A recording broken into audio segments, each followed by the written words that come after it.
Oh, How are you, Austin? Thank you so much for talking with me. I am so excited about this film. oh my gosh, thank you for having me. I'm excited as well. Oh my gosh, I'm a theater kid, so this was like the Yes. best. Theater kids all across the entire country are going to feel very seen with this movie. I assure it. It's kind of like I felt a little bit like it took a little bit from, say, Best in Show, the film Best in Show, a little bit from Mhm. maybe Pitch Perfect, and created this new dynamic of a competition sort of comedy show. And so the outlandish costumes, the face punching, the overacting, all of it. It must have been a joy to go to work every day. Oh, it was such a joy to go to work. I mean, literally Noam is incredible. Noam Thomashoff, who directed the film. Steven as a lead is just incredible. Tara Holt is incredible. And they're so fun to play with and to be around, and being in Fargo, as small a town as it is, to have that camaraderie there, to just ground the experience was everything. Well, how was the film explained to you or described to you before you took the role on? So before I took the role, it was described as a mockumentary theater kids, like a love letter to theater kids type thing, where, Stephen and Tara's character leave Broadway because they get blackballed because of an incident that happened. And while they're trying to reconstruct their life, they're like, you know what? We can go somewhere where it's probably easier to get grassroots and nobody is going to know us. And they successfully did that and created a ragtag drama troupe of teens and others, grown whimsical characters that all performed together. So that was what was kind of explained to me at the beginning, and I was like, you know what? Okay, this is everything. And I initially went in for Brady, not Jack. And then after reading for Brady, I read for Jack, and then it was just like click, right? It was right away. Yes. So talk a little bit about your character without spoiling anything, and tell the fans like how he fits into this riotous love letter to theater kids, and also where the name Tankhouse came from. So I know for certain that, first of all, okay, so the first, I have to answer the questions in succession and remember which one. So the first one was the... talk about your character. Describe your character. How they fit into the film. Okay, so Jack is basically a songwriter, performer who wants to find his identity in Fargo. He wants to discover who he is, and I think that there are a lot of influences around him that are telling him to be this, telling him to be that, and he wants to just be himself. And I think in this movie we see that journey very, very, very obviously, but then also there's other things in there. So where did the name Tankhouse come from? Obviously, fans when they watch, they'll find out, but just a little bit of spoiler, maybe. Well, Tankhouse is the name of the drama troupe, the name of the place. But Tankhouse is I literally, as an actor, I would say this. While I don't have the expertise on where Tankhouse from Chelsea's perspective and Noam's perspective came from, I feel like it's really on some, coming together and just making sure that, it's a family environment. It's a family, when you're in a drama troupe, a lot of times it can feel like you are with your brothers, your sisters, your gentle folk. And you just feel supported in a community. And I think that, at least to me, that is what Tankhouse means, is that it is a community-driven commitment to self-exploration and self-expression. I love that. So did you audition for the role? Did you have to show all your thespian stage presence for it? I did. We did an in-person audition in LA in 2019. Oh. And it was so warm. The room was so warm. It was so fun because I got to improv, and you know, mockumentary things in general are hilarious to film and to shoot for. And when I read the script, I was like, oh, this is gonna be hilarious. So when I initially did it, I was doing all of these like pauses and reactionary moments that, you know, after we started filming, it started to shift because it no longer was the focus of being a mockumentary. It was then just the focus of being a film that followed these characters through their journey in Fargo. So it's interesting to see what parts of the mockumentary purpose that they kept and what parts that they allowed that shift to be made. And I'm wondering if the audience is going to catch some of that, knowing that now after seeing the interview. But yeah. So we did film in Fargo, North Dakota, this quirky Midwest kind of small town. How did that add to the film for you, in this filming there on location? Well, it definitely grounded the film for me. I have grown up in Georgia. So I grew up in Marietta, Cobb County, shout out Cobb County. And for those who don't know Cobb County, it is a suburban area, but it does have its rural charm. Like, it's a lot of trees, a lot of land. Everybody in the community pretty much knows each other. And this was such an expansion of that experience. Like, it's very grassroots, very everybody knows everybody, the same bars and clubs and on the strip that everyone goes to. So it was like we were almost being inducted into a community that with open arms, that was just so kind and so nice. And yeah, I would say that Fargo definitely brought out the more introverted side of my character, because I am not like him at all. I am an extrovert. I like, you know, I am a people person. My personality is worn on my sleeve, whereas Jack takes a little bit more conversation, a little bit more prying to really layers, a little more layers. A little bit more layers, yeah. So you can experience him, but yeah, Fargo was just, it was a great experience. So you mentioned director Noam Thomashoff.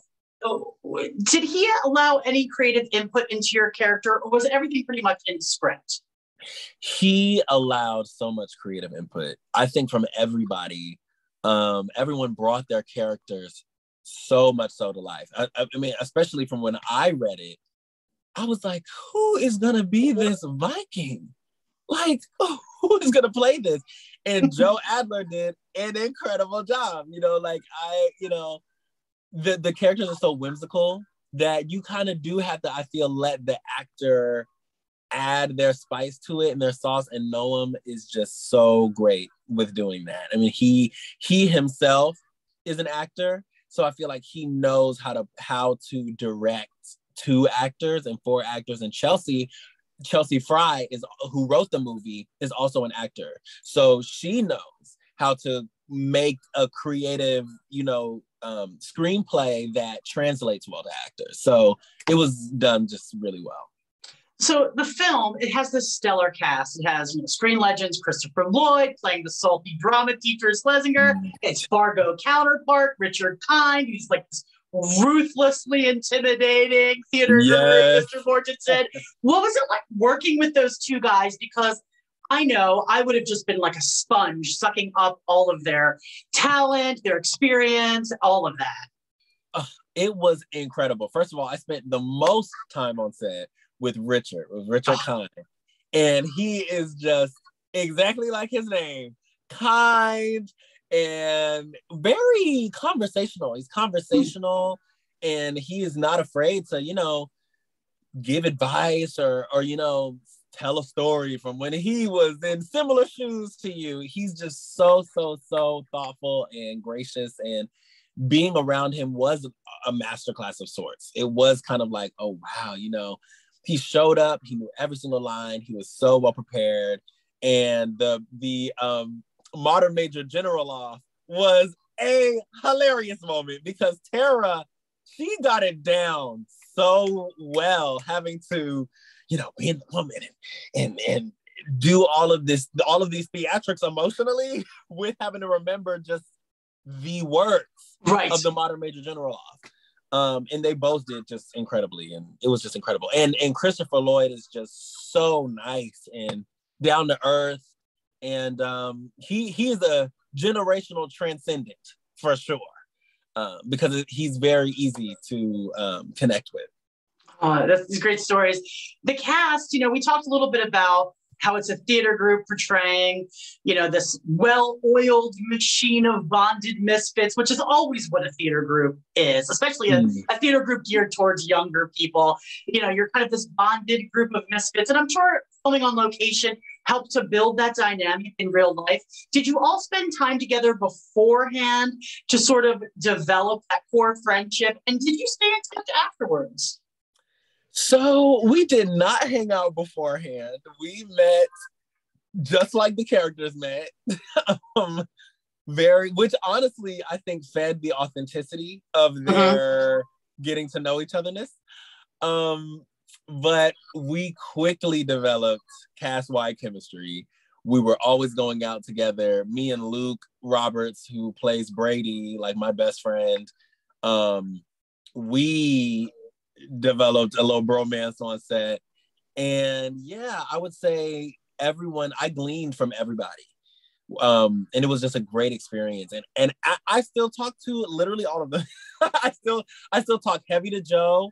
I still talk heavy with Luke. I threw a party in November. He came.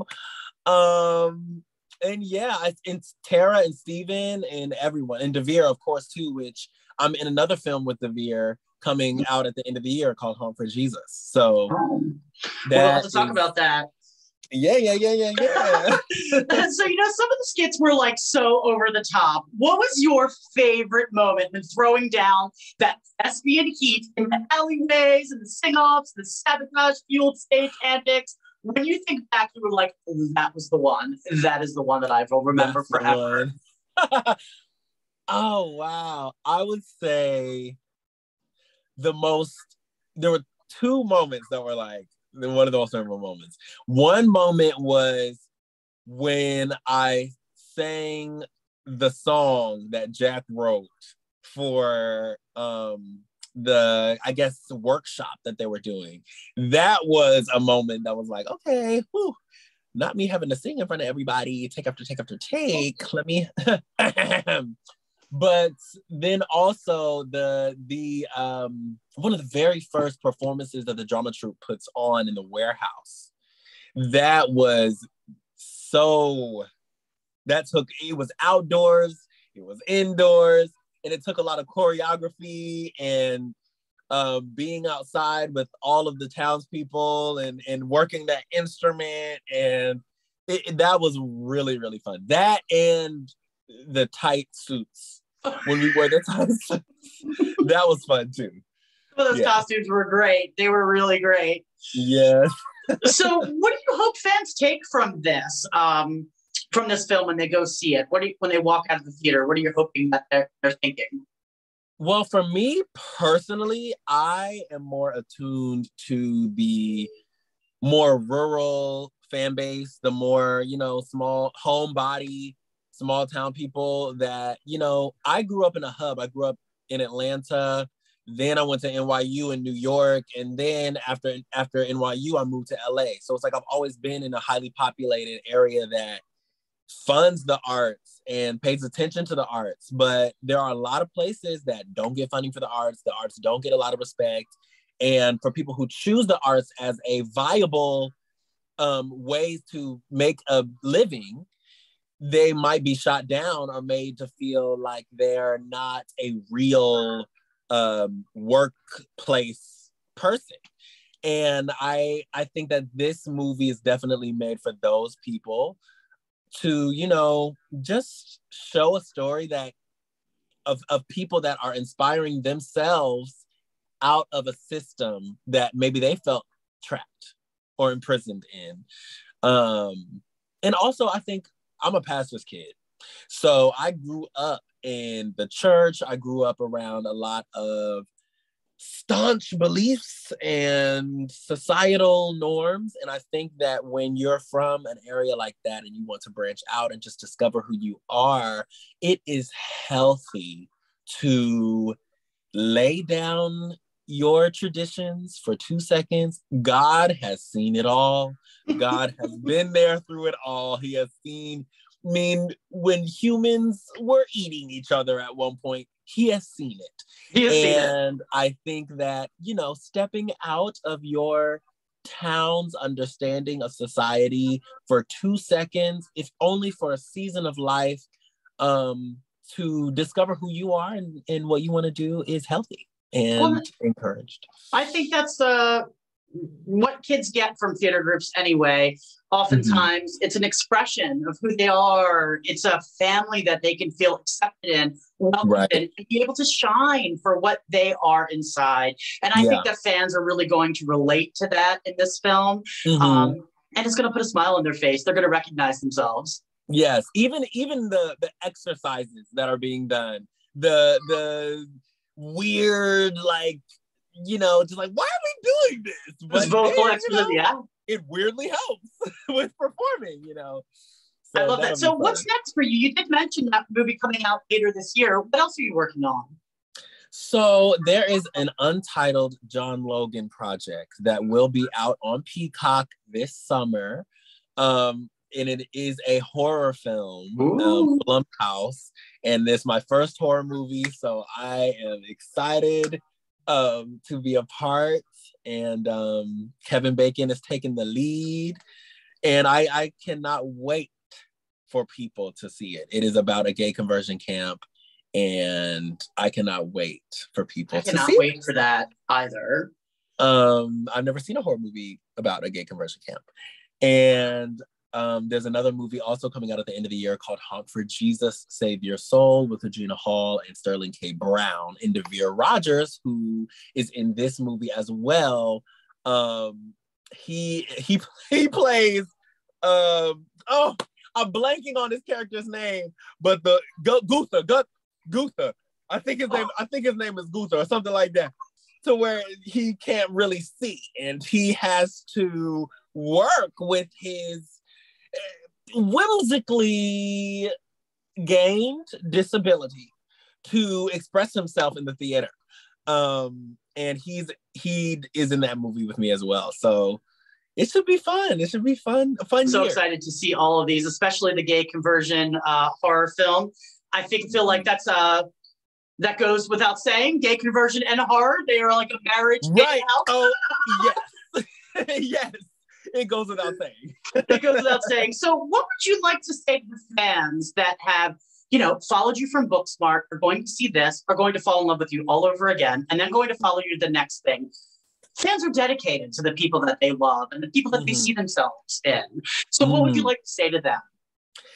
You know, I would like to say, first of all, thank you for continuing to follow me this much along the way. And I will continue to be a representation of what I didn't see growing up. And hopefully, as you follow my content and my projects, you'll see yourself.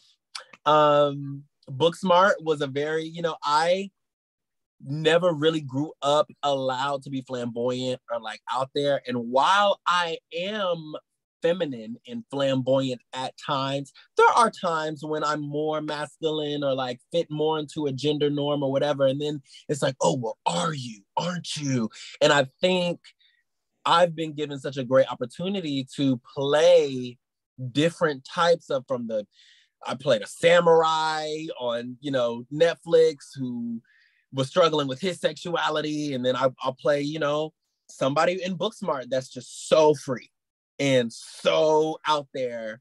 And then somebody in Tankhouse who is discovering who they are, and maybe they're more, you know, introverted, but they still, you know, can be or relatable in that way. So sorry. I lost you for some reason. Yeah, somebody was FaceTiming my phone, so it messed up the video. You're so popular, Austin. But yeah, so I hope that I can continue to represent us in a manner that will bring joy to people. Well,